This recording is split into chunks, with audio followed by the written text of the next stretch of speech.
अभी तुमको मेरी ज़रूरत नहीं, बहुत चाहने वाले मिल जाएंगे। अभी रूप का एक सागर हो तुम, कमल जितने चाहोगी खिल जाएंगे। दर्पण तुम्हें जब डराने लगे, जवानी भी दामन छुड़ाने लगे, तब तुम मेरे पास आना प्रिय। मेरा सर झुका है, झुका ही रहेगा तुम्हारे लिए। कोई जब तुम्हारा हृदय तोड़ दे, तड़पता हुआ जब तुम्हें छोड़ दे। इंदिवर के इस गीत में अपनी बेमिसाल अदायगी और कटीली चितवन से चार चांद लगाने वाली बला की खूबसूरत और हसीन अदाकारा 1930 और 40 के दशक की मशहूर और होनहार अभिनेत्री नसीम बानो और फिल्म प्रोड्यूसर एहसान उल हक की दुलारी बेटी यानी मिसेस दिलीप कुमार। जी हाँ, आज की हमारी बैक कैमरा स्टोरी की हीरोइन है सायरा बानो। नई उम्र के बच्चे भले ही इन्हें न जानते हों, लेकिन इन्हें जानने वाले इनकी अदायगी के फैन हैं। आज हम बताएंगे आपको इनकी पूरी कहानी। सायरा बानो जी का जन्म 23 अगस्त 1944 को मसूरी उत्तराखंड में हुआ था। उस वक्त की मशहूर अदाकारा नसीम बानो और फिल्म निर्माता एहसान उल हक के घर में माता पिता के बीच संबंध अच्छे नहीं थे और उनका अलगाव हो गया था। इसीलिए सायरा का बचपन उनके साथ नहीं बल्कि लंदन में बीता। वहीं से उन्होंने स्कूलिंग भी कंप्लीट की, लेकिन सायरा बचपन से ही अपनी मां की तरह एक सफल अभिनेत्री बनना चाहती थी। इसीलिए वो स्कूल प्ले में बढ़ चढ़कर हिस्सा लेती थी। और इंटरेस्टिंग बात तो ये है कि सायरा जी फिल्म इंडस्ट्री में आने से पहले ही दिलीप कुमार जी की फ़ैन थी और उनसे शादी करना चाहती थी। 1960 में लंदन से हिंदुस्तान आई सायरा बानो जी और ऑडिशन देना शुरू कर दिया, लेकिन तब इनकी उम्र कम थी, इसलिए इन्हें सहायक अभिनेत्री का रोल मिल रहा था, पर इन्हें तो लीड रोल ही चाहिए था। इसीलिए इन्होंने फिल्म हम हिंदुस्तानी में काम नहीं किया और फिर 1961 में आई इनकी पहली फिल्म, जिसमें शम्मी कपूर के अपोजिट नजर आई सायरा और दर्शकों को अपना मुरीद कर लिया। और वो शानदार फिल्म थी जंगली। फिल्म भी सफल रही और सायरा भी सफलता की पहली सीढ़ी चढ़ने में कामयाब रही। मगर मन में तो हलचल थी कि काश दिलीप कुमार जी के साथ काम करने का मौका मिल जाता, उनकी हीरोइन बनने का मौका मिल जाता। लेकिन दिलीप कुमार जी इनसे 22 साल बड़े थे और वे समझते थे कि सायरा तो अभी बहुत छोटी है, उसके साथ क्या ही जोड़ी जमेगी।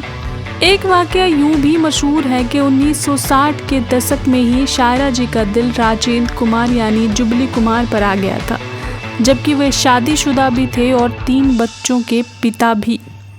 और इनकी मां कतई नहीं चाहती थी कि सायरा इस नादानी में और आगे बढ़ें, इसीलिए उन्होंने दिलीप कुमार जी से रिक्वेस्ट की थी कि वे सायरा को समझाएं। उस वक्त वे इनकी पड़ोसन थीं और इनके घर आना जाना लगा रहता था। दिलीप जी ने बेइरादा ही सायरा को समझाया था कि क्या फ़ायदा किसी की सौतन बन के रहने का, और पलटकर हाँ ना करने के बजाय सायरा जी ने तपाक से उनसे ही पूछ लिया, क्या आप मुझसे शादी करेंगे? उस वक्त दिलीप जी चुप रहे, क्योंकि उनका ऐसा कोई इरादा नहीं था। लेकिन कुछ दिन बाद जब वो सायरा से उनके घर पर हाउस वार्मिंग पार्टी में मिले तो उन्होंने कहा, अब तुम और खूबसूरत हो गई हो, क्या तुम मुझसे शादी करोगी? सायरा जी की खुशी का ठिकाना नहीं रहा और उन्होंने झट हाँ बोल दी। 8 दिन तक रोमांटिक बातों का चुपके चुपके वाला सिलसिला चला और बात घर वालों ने पक्की कर दी और 1966 में दिलीप जी और सायरा जी की शादी हो गई। हम सब जानते हैं कि बॉलीवुड की लव स्टोरीज में इनकी जोड़ी और स्टोरी बेहद ख़ास है। उम्र में 22 साल का लंबा फासला था। जहां सायरा जी 22 साल की थी, वहीं दिलीप कुमार जी 44 साल के थे। लेकिन इनके बीच इस फासले का कोई ख़ास असर नहीं पड़ा। शादी के बाद भी सायरा जी का फिल्मी सफ़र जारी रहा और उन्होंने एक से एक हिट फिल्में दी।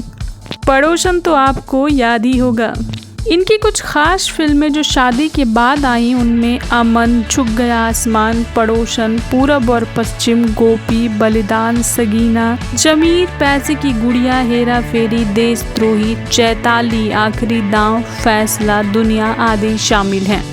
1988 में इनकी आखिरी फिल्म फैसला आई और उसके बाद सायरा जी ने फिल्मों से किनारा कर लिया।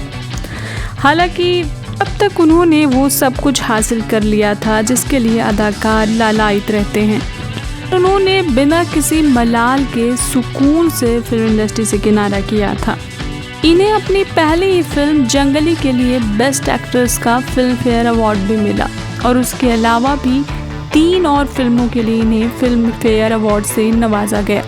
जितनी सॉफ्ट लग रही है, दरअसल इनकी लव स्टोरी इतनी सॉफ्ट तो थी, लेकिन कुछ वक्त के लिए ग्रहण इनकी जिंदगी पर भी लगा था।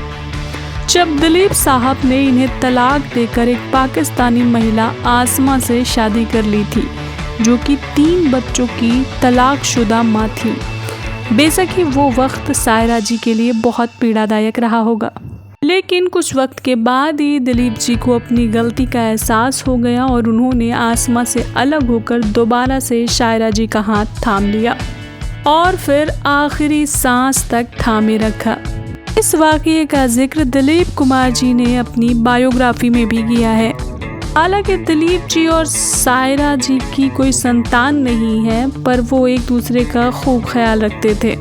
तो दोस्तों, ये थी हमारी प्यारी सायरा बानो जी की कहानी। आज के लिए बस इतना ही। ऐसे ही इंटरेस्टिंग और मोटिवेशनल स्टोरीज सुनने और जानने के लिए जुड़े रहिए बैक कैमरा स्टोरीज के साथ। Bye bye, love you.